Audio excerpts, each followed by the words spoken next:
Ladies and gentlemen, welcome to the Rogers Kakasungura YouTube channel.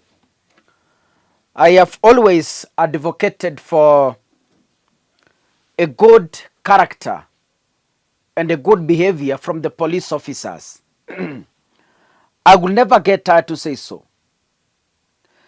There is an emerging tendency where a police officer eats in a restaurant and doesn't want to pay because he's a police officer. Once you ask him, he begins to beat people up and beating the owner of the hotel just because a police officer and he has all the powers to do so, and there's nothing you can do about it. I have seen even in bars, police officer takes beer, takes liquor. Once the bill goes up and he's been drunk, he begins to fight because after all, he has a pistol and there's nothing you can do about it. That is a trend that has been emerging. Yani, kwa sababu yeye ni police officer, even on the road, he can knock someone and disappear.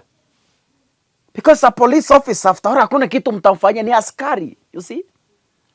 Such a trend.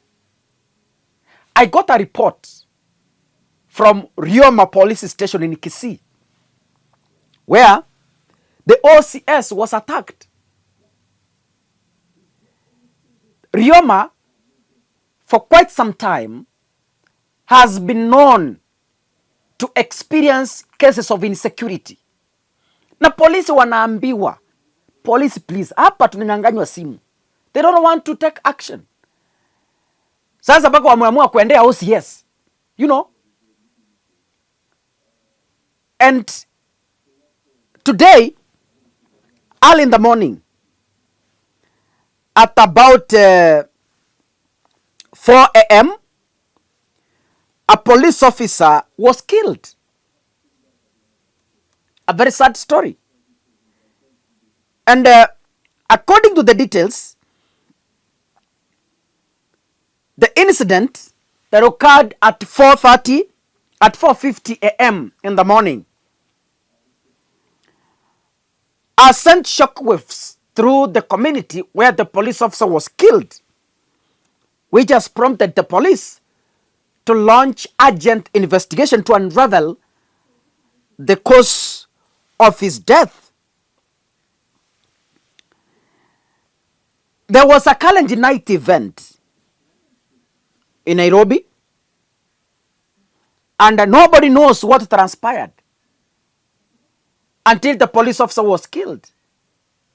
But the characters I mentioned above can be a catalyst to his killing. I'm not saying that is the truth, but I'm trying to give you a picture on how police behave in the public space. The information says that the deceased, who has been identified as Constable Nicholas Koech, a very young man, 30 years old, was attached to Jogo House, the police headquarters in Nairobi.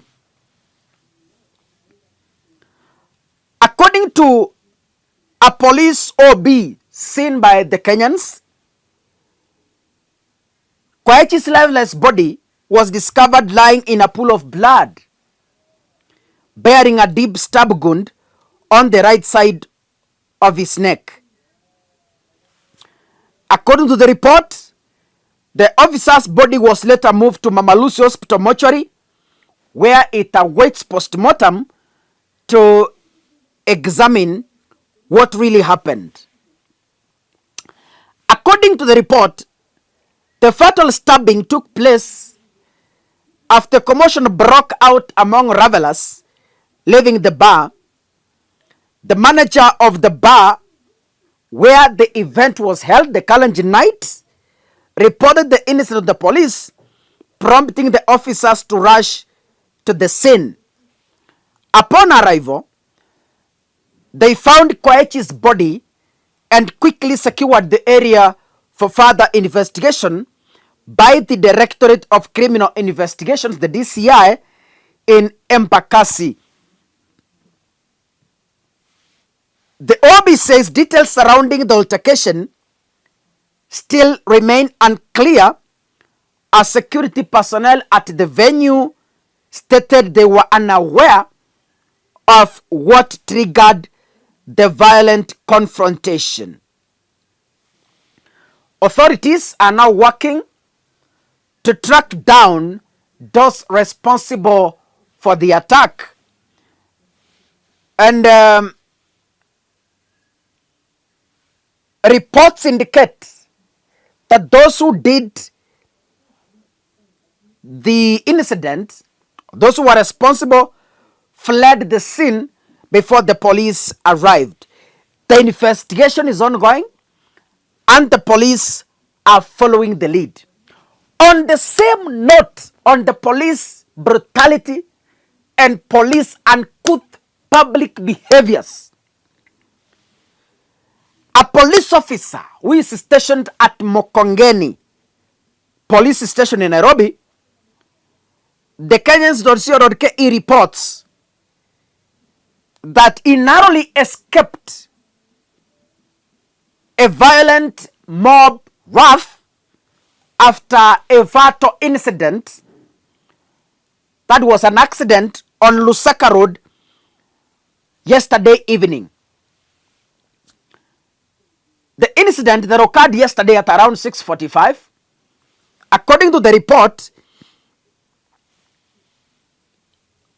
the officer who was driving an Isuzu NQR Canter was heading towards City Stadium. So ni polisi alikuwa anaendesha. Imagine. Nataka tu waeleze msikie tabia za polisi vile sinachangia such a kind of incident to happen. Because Wakenya, they feel humiliated when someone who is supposed to protect them is humiliating them. So wanajihisi kwamba wamedharauliwa. In that, they respond with anger that finally ends tragically. The report says upon reaching Lusaka Road, the officer hit a male pedestrian who tragically died on the spot. The situation quickly escalated as the angry border riders and members of the public confronted the officer, seeking to exact their own justice on the officer. A police patrol team in the vicinity, who arrived in time to rescue the officer, in fact were the ones who rescued him, because angepiwa, angeuliwa, na in fact hata angechomwa. You see, the relationship between police and the people is worlds apart. You saw them in Nairobi during, okay, I'm not against police, but I'm raising an alarm on the uncouth public behaviors that angers the public to treat them as they are doing. I do not encourage such incidents going forward, but also police should carry themselves with utmost decorum when they are dealing with the public. Wewe ni officer, jiheshimu ukiwa kwa watu. And when handling people, respect yourself. You are a person. A police officer is a title and an office. Lakini ukiwa pale kukunywa pombe na wengine, you are a citizen and a civilian. Wacha kutoa upolisi kwa station, unaupeleka kwa bar. Wacha kutoa upolisi kwa station, unaupeleka kwa accident. Just because you are a police, there's nothing the public can do about. Watakuchoma. Don't try that at home. And I'm warning any police officer watching me. Wacha tushirikiane. Wacha mwananchi ajue huyu ni askari, askari ni binadamu kama mimi. Na askari ajue huyu ni mwananchi, mwananchi binadamu kama mimi. Wote ni Wakenya, tushirikiane, mahali kuna shida tuongee. Kama kuna deni na polisi ameshindwa kulipa, muongee. Kama kuna makosa mwananchi amefanya, muongee. There's no need for such cases. And if they escalate, then we are going to lose it as a country. God bless you, ladies and gentlemen. See you in the next video. Asanteni sana.